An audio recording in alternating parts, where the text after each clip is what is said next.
Talagang sobrang intense. Kahit ako, nagte-training ako dito, sobrang hirap talaga.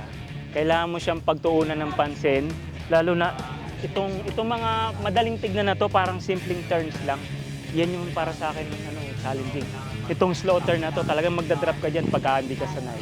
Pag ito yung nagamay mo talaga, naging confident ka rito, para sa akin personally, ma-improve ka talaga sa road. Yung confident mo sa road, iba na, kahit umuulan.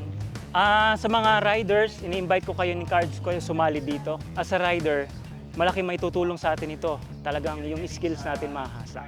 Kaya sana, support kayo, i-try nyo. Kasi ako, first time ko wala pa ako talagang na-try na ganito eh. Exciting siya, challenging talaga. Punta kayo, try natin, sama-sama tayo.